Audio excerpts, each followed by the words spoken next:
Bem-vindo ao Maestria da Mente Podcast, onde abordamos o que há de melhor na neurociência e no comportamento humano.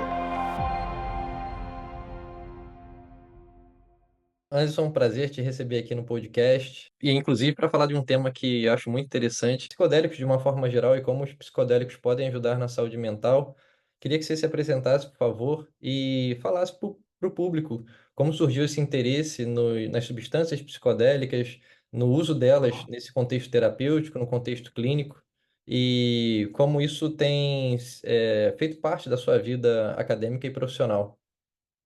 Pô, obrigado, Tiago. Obrigado pelo convite. Então, né, os psicodélicos, eles estão aí, de certa forma, abrindo um novo campo de conhecimento que não é tão novo assim. Se a gente for, né, ver na história, na verdade, a relação da humanidade com essas substâncias já é bem antiga, né? A gente tem registros, por exemplo, que datam de mais de 7.000 anos antes de Cristo, que os seres humanos já faziam uso dessas substâncias. E sempre esse uso, ele é com uma finalidade curativa, por mais que o conceito de cura, existem vários conceitos de cura, né? E nesse espaço, a cura ela é vista de uma forma integral, nesses espaços tradicionais, nesses usos ritualísticos, espirituais, né? Seria, ao mesmo tempo, uma cura física, espiritual, comunitária, de uma forma que essas substâncias elas sempre tiveram esse elemento terapêutico bem central, né? E eu fui, de certa forma, exposto ao longo do meu processo, né, da minha caminhada mesmo, não diria nem acadêmica, nem profissional, mas uma caminhada pessoal. Eu tive contato com essas substâncias, né? Especificamente, a primeira substância, o primeiro psicodélico que eu usei foi o LSD, e tive de cara uma experiência desafiadora, e fiquei um tempo assim, né, sem usar. Eu estava ali no segundo ano, no primeiro ano da graduação. Sou graduado em psicologia pela Universidade Federal do Rio Grande do Norte. E após isso eu tive contato com a ayahuasca, tive umas experiências bem fortes, assim, espiritualmente, e em seguida conheci a Jurema. E com a Jurema eu me encantei. Eu me encantei e, de certa forma, vivi um processo, né, bem intenso, pessoal, que me fez querer compreender e estudar essa substância e esse potencial terapêutico que a acompanha, né? E então eu soube das pesquisas no Instituto do Cérebro, já tinha tido aula com o professor Draulio, e fui me aproximando do laboratório do professor Draulio, e em um certo momento, né, resolvi aí adentrar no mestrado, e atualmente faço mestrado em Ciências da Saúde, um programa de pós-graduação em Ciências da Saúde no Hospital Universitário Onofre Lopes. E aí começou um percurso acadêmico de estudo com relação a essas substâncias, né, especificamente a NN-dimetiltriptamina, que eu tive a oportunidade de elaborar um protocolo para um estudo clínico envolvendo essa substância, e esse protocolo ele é pautado em um suporte físico e psicológico para essas experiências, né? Esse protocolo ele visa uma segurança e um conforto para essas pessoas passarem por esses procedimentos, né? Então, o que que a gente descobriu, o que que o grupo descobriu, é que essa, especificamente a NN-dimetiltriptamina, ela tem um forte potencial terapêutico e rápido. No caso, ela é tida como um psicodélico de ação rápida e sustentado. Ou seja, a gente começou a verificar isso a partir dos estudos da Fernanda Paiano, a tese de doutorado dela foi um estudo clínico randomizado, duplo cego, com ayahuasca, com pacientes com depressão resistente ao tratamento, e a gente conseguiu verificar essa resposta rápida e sustentada, principalmente com relação à suicidalidade, né, e à melhoria dos sintomas depressivos. Após isso, a gente foi investigar a molécula específica da NN-dimetiltriptamina, visto que a ayahuasca ela é um composto de duas substâncias, né? Na verdade, de várias substâncias. Tem entre as principais as arminas, vindas aí do cipó, né, do jagube, e a NN-dimetiltriptamina, vinda das folhas da chacrona. Então, o que a gente fez foi focar no efeito terapêutico da DMT especificamente, a molécula aí que dá essa experiência psicodélica, né? E para isso a gente fez um estudo clínico fase 1, ou seja, um estudo clínico em uma população saudável, né? Onde eu pude desenhar esse protocolo. Esse estudo foi rodado no Instituto do Cérebro e podemos ver melhorias significativas em relação ao bem-estar dessas pessoas, a forma como elas se relacionam consigo, né? E não, o que a gente viu foi que essa substância ela era segura do ponto de vista, né, da tolerabilidade e da toxicidade. Depois, após esse momento, esse primeiro momento, fizemos um estudo clínico fase 2, ou seja, com pacientes com depressão resistente ao tratamento. E nesse estudo clínico fase 2, observamos algo que foi bem significativo. Por exemplo, a gente conseguiu verificar que E qual era esse a substância que você usava? A DMT mesmo? NN-dimetiltriptamina, Ah, isso. A gente conseguiu verificar que esse potencial terapêutico, ele é extremamente significativo e sustentado, coisa que a gente já tinha visto no estudo com a ayahuasca, né? Porém, dessa vez a gente viu, por exemplo, que as pessoas que estavam com ideação suicida, muitos pacientes estavam pontuando para ideação suicida, tiveram uma redução de mais de 80%. Né? No dia seguinte, basicamente ninguém estava com pensamentos suicidas, então com 24 horas. Isso é bem significativo do ponto de vista terapêutico, do ponto de vista clínico, e pode fazer toda uma mudança do paradigma para o tratamento da depressão resistente. Como assim? Atualmente, a depressão resistente ao tratamento, ou seja, o que seria isso? Seria aquela condição clínica na qual a pessoa sofre com depressão e já tentou aí, no mínimo, duas linhas de medicamento, ou seja, ela já tentou uma intervenção farmacológica e não teve um resultado terapêutico que seria aí esperado ou desejado, né? E aí tentou uma segunda linha e ainda assim não obteve esse resultado. E aí, o que acontece com essas pessoas atualmente? Atualmente, elas têm dois caminhos basicamente centrais aí.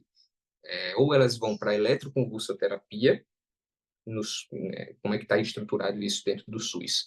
Ou elas vão para a eletroconvulsoterapia, que é um tratamento, que é uma intervenção, desculpa, extremamente cara, dispendiosa e que tem um histórico muito cruel com a humanidade. Né? Foi utilizada como um método de tortura e é um símbolo, de certa forma, de uma psiquiatria arcaica, uhum. além de todos os efeitos adversos que vêm com essa intervenção. De um outro lado, a gente tem, mais recentemente, a cetamina, que é um anestésico, né, e que tem aí dentro da sua fenomenologia que a gente colocaria enquanto efeito dissociativo, né? E ela é considerada também um psicodélico não clássico nas novas nomenclaturas. Então, o que acontece? Hoje em dia, essa intervenção com cetamina, ela não exige um suporte psicológico. Isso, isso é uma questão, pelo menos do ponto de vista enquanto uma pessoa que estuda esses protocolos, estuda essas experiências, eu vejo isso enquanto uma questão que precisa ser revisada. Assim, Uhum. acredito que a cetamina ela é essencial que se tenha uma preparação, é essencial que se tenha um suporte e que se tenha integração para que você garanta uma segurança, para que essas experiências elas tenham aí um cunho terapêutico e não faça o contrário daquilo que enfim, que as pessoas vão imaginando obter ali, né? Ok, isso a gente está falando em um grande paradigma, que é a psiquiatria intervencionista. O que é psiquiatria intervencionista? Psiquiatria intervencionista é, de certo modo, uma lógica de intervenção dentro da psiquiatria, onde se parece muito com um procedimento cirúrgico. Como assim? Se você tem, por exemplo, você está sentindo uma dor, você vai no clínico geral. esse clínico geral, ele faz uma série de exames e verifica que você tem um tumor. Aí ele diz, opa, você tem um tumor. Você tem que tirar esse tumor daí. Aí Sim. ele te indica para um cirurgião. Ele vai lá e você vai lá e faz todas as avaliações, né? Ver se você pode ou não passar por aquela intervenção. E o cirurgião dando ok, né? Fez todos os testes clínicos e tudo mais, fez a preparação. Você faz a cirurgia, o cirurgião vai lá, sutura, ok, fecha, passa o procedimento pós-cirúrgico e você retorna ao clínico. É basicamente a mesma lógica. Como assim? A ideia dessa intervenção é que a pessoa esteja aí sendo acompanhada dentro do seu processo psicoterapêutico, com seu psicólogo, com seu psiquiatra, e o psiquiatra vê ali que essa pessoa já tentou um medicamento, já tentou outro, não teve uma resposta terapêutica significativa, esse profissional encaminha para esse centro, para essa unidade que executa essa intervenção. Essa pessoa ela vai passar por uma triagem médica para saber, né, uma triagem psiquiátrica, no caso, para saber se ela pode ou não passar por essa experiência, né, se ela tem contraindicações, por exemplo, existem contraindicações, visto que existe um risco, mesmo que mínimo, e após isso, essa pessoa passa pela intervenção, ok? Ela passa pela intervenção e essa intervenção ela é composta tanto por uma preparação, ou seja, existe uma preparação com um psicólogo, ela passa por essa preparação para a experiência, ela é composta também por um suporte à dosagem no momento da experiência, no caso, a gente usa duas doses, uma dose de segurança e uma dose plena, existe uma preparação imediata também. Após esse momento, no dia da dosagem ainda, existe uma integração. Essa integração, ela é chamada de integração imediata. Após esse momento, dentro desse momento também há uma elaboração de uma mandala. Eu posso até falar um pouco Sim. depois por que isso, né? Porque é um elemento artístico aí dentro desse componente. 24 horas após, ela tem uma sessão online onde se é verificado e rastreado aí sintomas, né, do que a gente poderia, ou melhor, algum efeito adverso, algo nesse sentido, é verificado como que estavam os sonhos, né? Tem todo um protocolo de integração. Com uma semana após a experiência, ela retorna ao centro terapêutico e passa por uma última integração, bem como por um follow-up médico. Após isso, ela retorna ao clínico, no caso, idealmente, ela retorna ao clínico que a encaminhou, com todo o relatório, com tudo bacaninha, para que ela siga o processo dela. Basicamente, a lógica da psiquiatria intervencionista, especificamente nesse modelo que a gente desenvolveu com a NN-dimetiltriptamina, é essa, assim, grosso modo. Teria, não sei se respondi aí, basicamente. Então, sim, ele deu um panorama muito legal e eu queria que você falasse mais sobre os mecanismos em que os psicodélicos atuam no cérebro para proporcionar essa experiência transformadora em grande parte das vezes que a pessoa usa esse tipo de substância para ter um benefício terapêutico. Uhum. Ok. Já existem alguns, vamos dizer, alguns dados, mas ainda são bem incipientes. Eu diria que a gente está, nesse momento, descobrindo esses correlatos neurais dessas experiências, né? Mas a gente já sabe de algumas coisas. Por exemplo, a gente sabe que essa molécula, especificamente a NN-dimetiltriptamina, ela se liga o 5-HT2A, o que a coloca enquanto um psicodélico clássico, né? Ela tem essa afinidade serotoninérgica. É uma prima, vamos dizer assim, da serotonina. Não sei se seria bem. Talvez. E o que acontece foi que, por exemplo, a Fernanda Palhano, ela viu nos seus estudos que existe uma redução na rede neural padrão. A Essa rede rede neural neural padrão. padrão, ela é como se fosse, grosso modo, a casa do ego. É como se, de certa forma, essa substância ela reduzisse esses pensamentos que estão, ou melhor, essas circuitarias que estão dando base a esse componente que seria a construção desse construto chamado ego. né?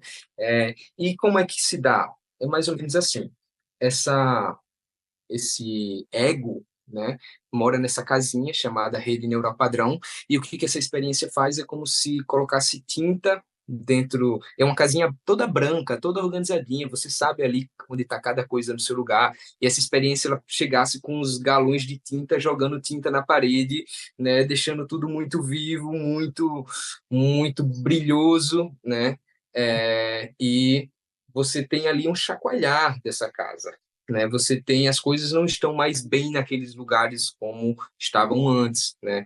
O que acontece é que essa rede ela está responsável por pensamentos ruminativos, por exemplo, né? Meu Deus. Ou seja, pensamentos que estão aí ligados ao passado e que de alguma forma ficam ali amarrando a pessoa em determinados eventos, né? Pensamentos egocentrados, de autorreferência, a identidade, por exemplo, e ocorre esse chacoalhar aí nessa rede que faz com que essa casinha não fique da mesma forma como a gente conhecesse. E no processo de integração a gente vai elaborando, ou seja, criando uma nova narrativa sobre essas experiências, sobre como isso nos mobilizou e como a gente pode utilizar essa experiência construindo uma ponte com nossa vida cotidiana. Isso faz com que a gente aproveite esse processo que muitas vezes é desencadeado pelas substâncias psicodélicas que se chama neuroplasticidade, né, para que a gente, de certo modo, tenha uma maior flexibilidade psicológica ou uma flexibilidade cognitiva. Talvez seja nisso que está o potencial terapêutico dessa substância. Uma aposta. Estamos vendo isso. Uma maior promoção de flexibilidade cognitiva, e aí é importante também o processo de integração, né, que você falou, porque Uhum, você tem essa flexibilidade cognitiva, mas como você interpreta tudo aquilo que surgiu durante a experiência, né? É importante que alguém, faça esse processo com você, né? E como é esse processo de integração, diante do seu estudo, por exemplo, que você fez com o DMT? uhum, ok. Esse processo de integração, a gente construiu um protocolo semi-estruturado, um embate, na verdade foi uma entrevista semi-estruturada, né, pautado aí na neurofenomenologia. A neurofenomenologia é uma disciplina que estuda os correlatos entre uma experiência, ou a fenomenologia da experiência, e seu correlato neural. Então, a gente partiu de um estudo que, enfim, a gente fez toda uma revisão de literatura, estudamos bastante ali Francisco Varela, Humberto Maturana, e fizemos esse protocolo que ele se baseia em um certo mapeamento sensorial. Como assim? E uma crescente de complexidade. Como assim? A pessoa passa pela experiência. Após passar pela experiência, ela é convidada a falar sobre o que aconteceu, né? Hum, E quando ela começa a falar, é, ela começa por uma pergunta bem básica que a gente faz, que é: o que aconteceu? Essa pessoa começa a falar, e geralmente ela começa com um discurso um pouco desorganizado. Ela inicia aí de onde do lugar que mais mobilizou ela, ou seja, ela começa a falar daquilo que foi mais impactante na experiência, né? Ah, eu vi isso e falei com isso, e aí o discurso vem já um pouco mais, né, desorganizado. Após essa pergunta, a gente dá um caráter temporal. A gente pergunta o que aconteceu logo após você inalar a substância. Esse logo após faz com que ela crie um certo senso cronológico. A integração psicodélica, Tiago, ela é talvez aí um dos componentes mais significativos, pelo menos estou aqui vendendo meu peixe, hum. com relação ao processo de processo terapêutico envolvendo a substância psicodélica, porque é aí, nesse momento, que a gente constrói a narrativa do que foi, a gente significa, a gente dá um sentido àquela experiência, né? E nos nossos estudos clínicos, a gente estabeleceu um protocolo. Esse protocolo foi um protocolo baseado na neurofenomenologia, né, que é uma disciplina aí que traça os correlatos neurais com a fenomenologia de determinadas experiências. Então, a gente bebeu bastante aí do Francisco Varela, do Humberto Maturana, né, e fez uma espécie de de protocolo, de integração, que ele é crescente em complexidade em inter e entre sessões, ou seja, dentro da mesma sessão ele vai crescendo a complexidade e entre as sessões ele vai aumentando também. Como assim? Uhum. A pessoa passou pela dosagem, ela inalou a N-dimetiltriptamina, passou os 20 minutos ali na experiência, retornou, e aí ela é convidada a esse momento da integração. Se pergunta, uma pergunta aberta e bem ampla. Então, o que aconteceu? Essa pergunta é uma pergunta talvez das mais abertas, né? Isso a pessoa vai falar, ela já começa a falar, em geral, do lugar que mais mobilizou ela, do ponto da experiência mais mobilizador, né? Mais condensado emocionalmente. Ah, eu vi isso, eu falei com essa entidade, foi dessa forma, foi assim, e o discurso vem um pouco desorganizado. A segunda pergunta, ela já dá um caráter cronológico no sentido de organização dessa narrativa. Então se pergunta o que aconteceu logo após você inalar a substância. Esse logo após dá um caráter cronológico, temporal, e a pessoa retorna à experiência e começa a falar desde o início, e aí ela vai organizando esse discurso, né? Após isso, existe uma espécie de escaneamento corporal, ou melhor, um escaneamento sensorial. Ah, você viu algo? Como foi ver isso? Você ouviu algo? Como foi escutar isso? Você sentiu algo no seu corpo? Como foi? Perceba que usa sempre o como. O como está aí numa perspectiva descritiva.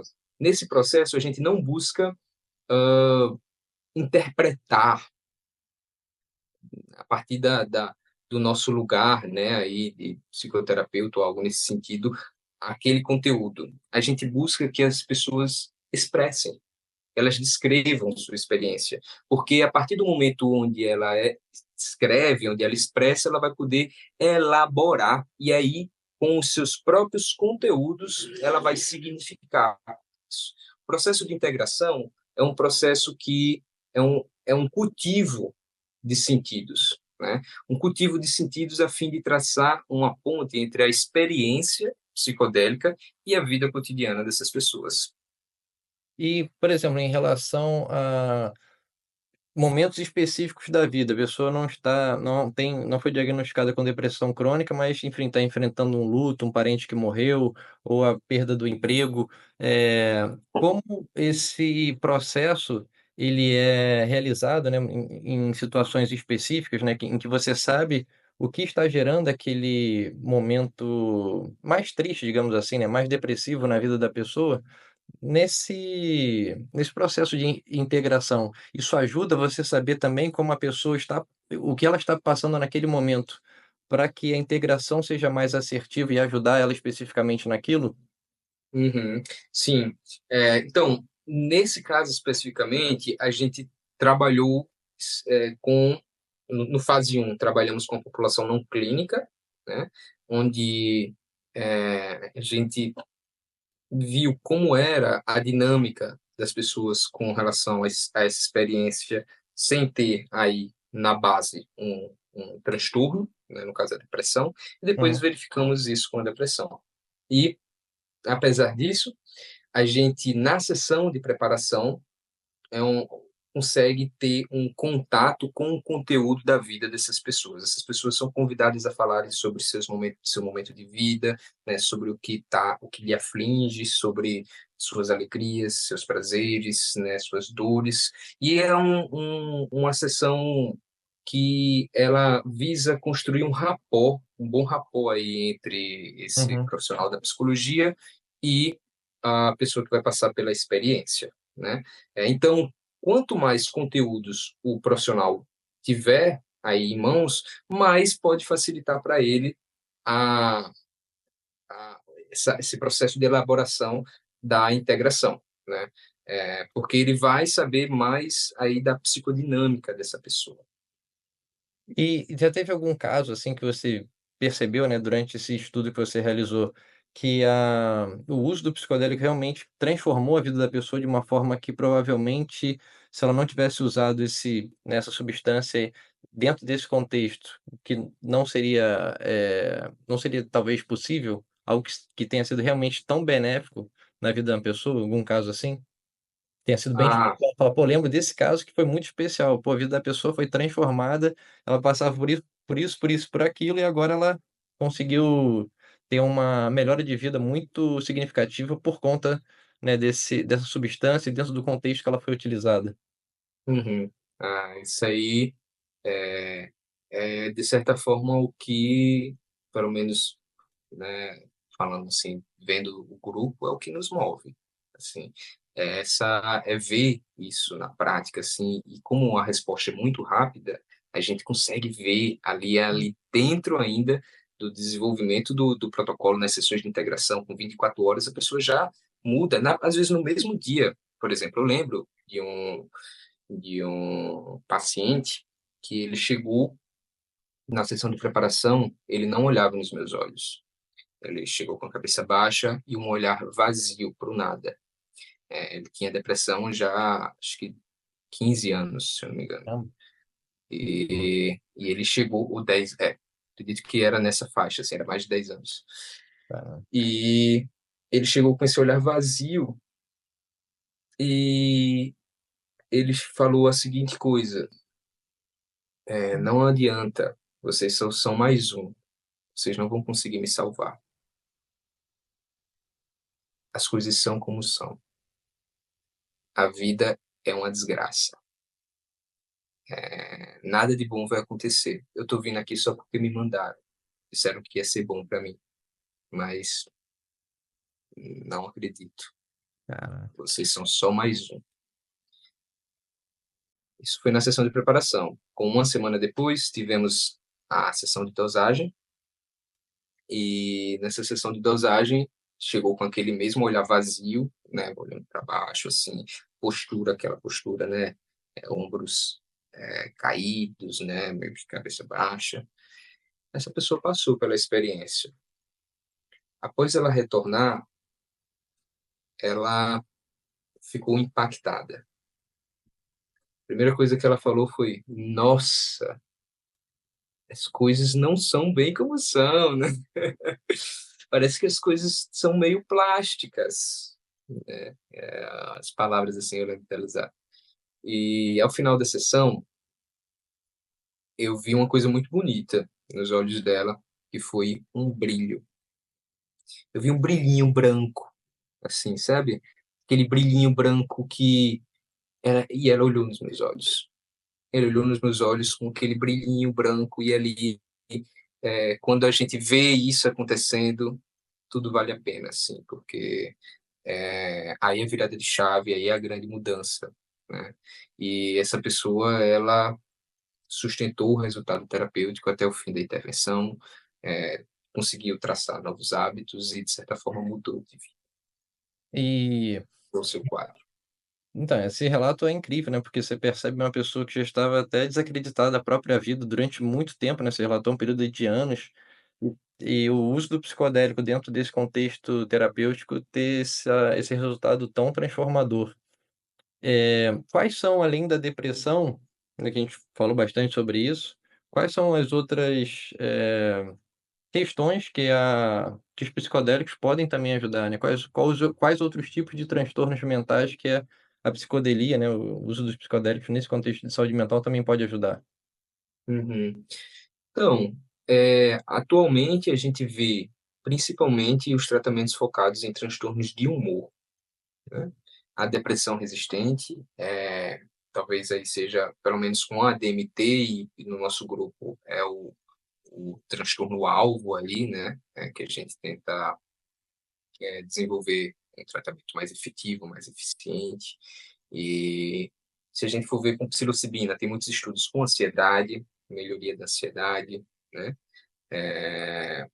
Tem, por exemplo, com psilocibina também, estudos com relação à ansiedade de fim de vida, pessoas que estão em cuidados paliativos, por exemplo, o Roland Griffiths, né, ele desenvolveu muitos estudos com relação à relação entre tanatologia ou cuidados paliativos e enfim, pacientes, né, que estão aí em estados terminais com câncer, e o uso da experiência psicodélica com finalidade terapêutica. E achou achados bem incríveis, assim, que conseguem correlacionar, por exemplo, o potencial terapêutico com o desencadear de determinadas experiências, como a experiência mística.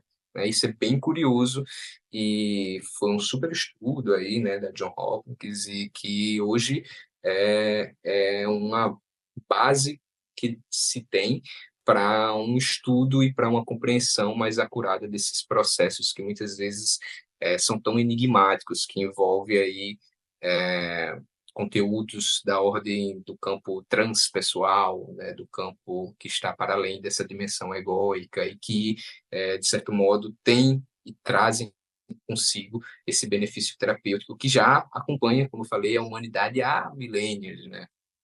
Sim. E é legal que hoje em dia a gente consegue testar isso, né? A gente consegue pegar costumes e métodos que eram praticados por, né, civilizações antigas e comprovar os benefícios terapêuticos desses rituais e desse uso de substâncias naturais, né? Como a própria ayahuasca, né? São que você falou, né? Sobre o seu contato com a Jurema, com esse tipo de planta que tem esse poder transformador quando utilizado dentro desse contexto terapêutico.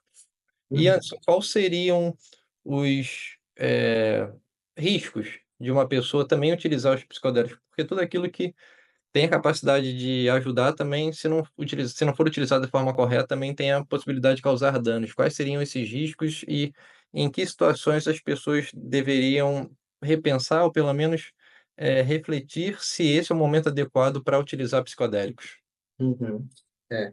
Tem uma frase que acho muito legal e que se aplica aqui, aos psicodélicos de uma forma geral, mas que vem muito, acho que eu escutei ela no Daime, e acho que ela tem uma aplicação, de certa forma, geral com os psicodélicos. É o seguinte, nem todo mundo, ayahuasca é para todo mundo, mas nem todo mundo é para ayahuasca, ok? Da mesma forma os psicodélicos, né? Então, de certo modo, os psicodélicos eles oferecem riscos, mesmo que bem reduzidos se dentro de um caráter, de um componente de segurança do ambiente, né, um safe container, algo que aí, de certo modo, garanta uma segurança do ambiente, um conforto, né? Existem dimensões no aspecto fisiológico, por exemplo, se essa pessoa já apresentou algum quadro de psicose, por exemplo, né, ou se algum parente de primeiro ou segundo grau, né, apresentou algum quadro nesse sentido, se essa pessoa tem um transtorno afetivo bipolar, por exemplo, são contraindicações, né, se é cardiopata, e são considerações que nos colocam aí no lugar de verificar a saúde física dessa pessoa. Um dos riscos também, se ela faz uso de medicamento psiquiátrico, principalmente, né, aquele risco que é bem conhecido, né, a crise serotoninérgica. Então, existem aí certos cuidados que precisam se ter para se mitigar, para se reduzir esses riscos e se aumentar o potencial terapêutico dessas substâncias. Obrigado, Anderson, pela sua entrevista, né, pelo seu conteúdo, que é incrível. Tenho Imagina. certeza que tem muitas pessoas que vão gostar do conteúdo e vão, inclusive, procurar, né, a aplicação dos psicodélicos nesse contexto de saúde mental por conta disso. E, enfim, queria deixar com você as palavras finais em relação ao que você poderia dizer para o público em relação à utilização dos psicodélicos nesse contexto terapêutico.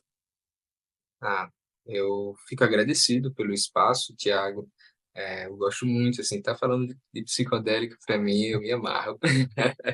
Mas, assim, nosso grande mote, nossa grande orientação, falando do grupo, né, do grupo que desenvolve esses estudos no Instituto do Cérebro, no Hospital Universitário Ana Lopes, é levar essa intervenção com NND e metiltriptamina para o SUS. Eu acho que essa é a nossa grande orientação, esse é nosso grande desejo, né? Porque a gente, dessa forma, abre um, uma janela aí, um paradigma, vamos dizer assim, novo dentro da psiquiatria, que é uma nova possibilidade de, de cuidar daquelas pessoas que já não encontram mais saída, que já não têm mais esperanças. E é em nome dessas pessoas que a gente desenvolve as pesquisas, né, que a gente faz nossos estudos, assim. Alisson, então queria aproveitar esse momento final que você desse as suas considerações finais sobre o seu estudo, sobre a utilização dos psicodélicos nesse contexto terapêutico e o que que você recomenda para as pessoas que se interessam mais por esse tema. Uhum, maravilha. Então, agradeço aqui o espaço e o convite, Tiago. É, Falar de psicodélicos é algo que, se deixar, eu passo horas aí, eu gosto muito, me amarro mesmo. E sobre, né, vamos dizer, a intenção, né, o que que a gente pensa com esses estudos, a gente tem uma grande orientação, que é levar os psicodélicos para o SUS, especificamente a N-dimetiltriptamina e especificamente esse protocolo, essa intervenção que a gente desenvolveu, que o grupo desenvolveu. Eu acredito que esse é o grande mote do grupo, né? É isso que a gente tem buscado, fazer isso de uma forma bonita, no sentido organizada, né? De uma forma que beneficie muitas pessoas. E a gente está nesse caminho aí, a gente está trilhando e aos pouquinhos mesmo, tudo com um rigor científico bem apurado, né? A gente tem hoje em dia aí o Centro Avançado de Medicina Psicodélica, que reúne uma plataforma colaborativa que reúne diversos pesquisadores, cientistas que estão comprometidos com essa causa e, e para quem tem interesse em entender mais e se especializar, né? Essa plataforma ela oferece curso de pós-graduação, por exemplo, né? Que é o primeiro curso com aulas práticas, né? No Brasil e, e hoje em dia estamos aí fazendo a jornada de conhecimentos em terapias com psicodélicos, né? Inclusive esse final de semana vai ter um módulo e quem, enfim, buscar mais informações, acho que seria interessante olhar a página, o site do Camp e as redes sociais também, o Instagram do Camp, e a gente vai atualizando com informações sobre cursos, né, sobre formações e sobre pesquisas também. Beleza, Anderson, obrigadão pela participação mais uma Imagina, eu vez que agradeço, e Tiago. espero fazer outro podcast, outro episódio com você do podcast em breve sobre mais especificamente algum psicodélico em si, e aí você fica à vontade aí para escolher qual que você gostaria de falar.